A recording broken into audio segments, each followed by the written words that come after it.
All right, let's dive right into this explainer and play a little plant detective. Look, if you've ever walked out to your garden and found one of your absolute favorite plants just looking totally worse for wear, you know that exact sinking feeling. Well, today, we're unpacking the whole mystery of why your plants get sick, and we're zeroing in on those sneaky, living biotic pathogens. It's literally the most frustrating mystery every gardener faces, right? Why is this killing my plant? But hey, before we point fingers and blame the neighbor's weed whacker or jump straight to some extreme conclusion about a massive infectious outbreak, we actually need to step back. We need to investigate the scene like true professionals. Because it turns out there's this profound little insight from the research that kind of changes everything. Insects and pathogens rarely attack healthy plant tissue. Seriously, this is our very first and honestly probably our most important clue. The research actually shows that plants are usually already stressed out by non-living abiotic factors way before the living pathogens even decide to swoop in and take advantage of the weakened plant.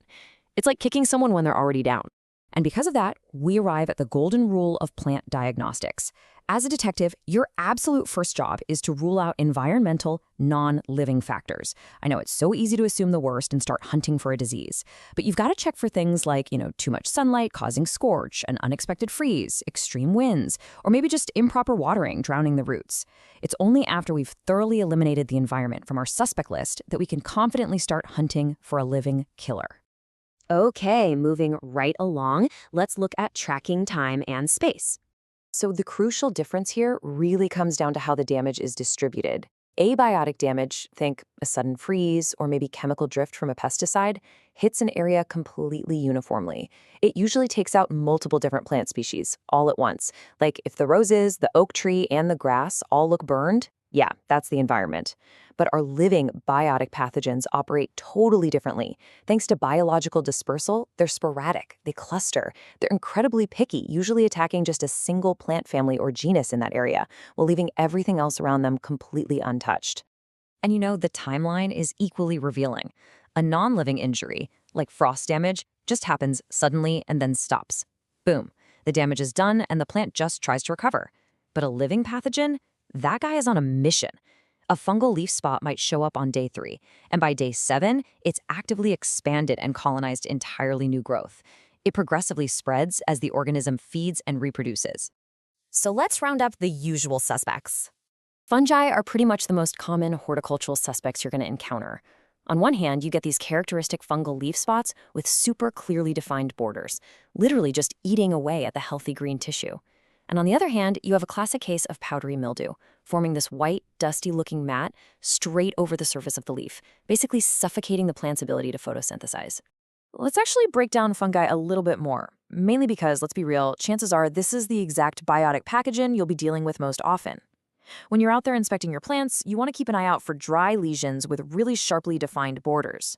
As the fungus gets worse, it often throws up these concentric target rings, kind of like a bullseye. That's a huge hallmark of early blight on tomatoes, by the way. Or in other cases, you might spot obvious signs like gray fuzzy spores, or even these crazy bright orange rust pustules erupting right out of the undersides of the leaves. Now, what's really fascinating here is how bacterial diseases operate entirely differently from fungi. Take a look at these bacterial leaf spot lesions on this English ivy.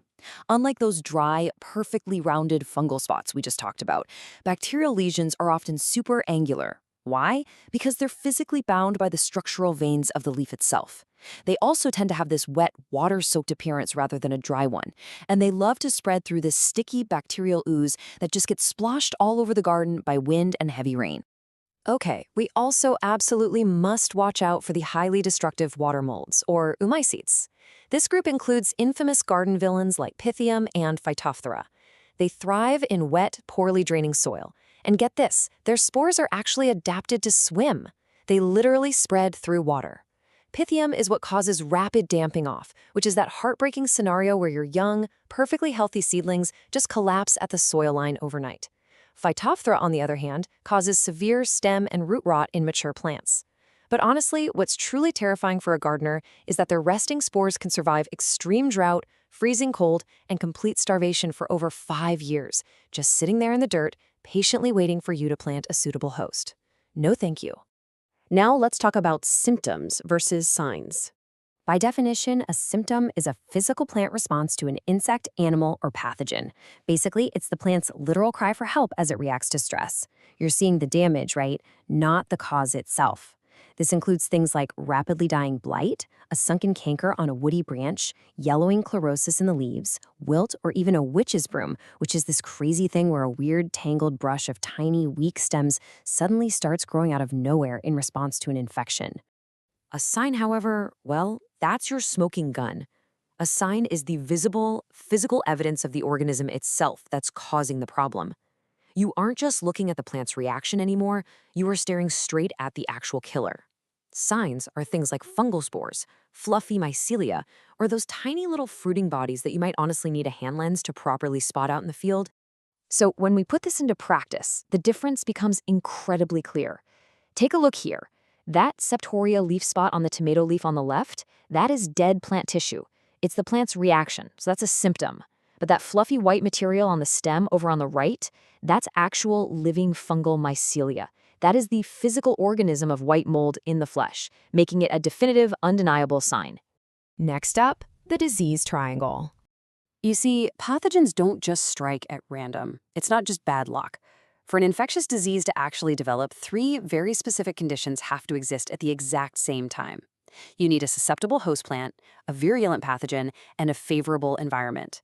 If and only if all three elements of this disease triangle perfectly align, then the disease is inevitably going to take hold and spread right through your crop.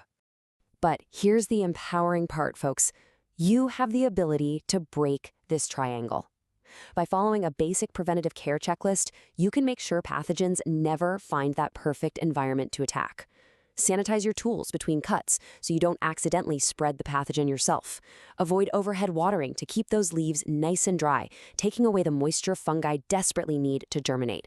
Maintain good spacing to encourage airflow, and please always rotate your crops to prevent those super resilient pathogens from just building up in your soil year after year. Now that you know how to logically read the symptoms, spot the definitive signs, and actively break that disease triangle, I guarantee it completely changes how you view a sick plant. It's no longer just dying. It's a microscopic crime scene waiting to be investigated. So I have to ask, the next time a leaf turns yellow in your yard, who or what will you find hiding in the soil?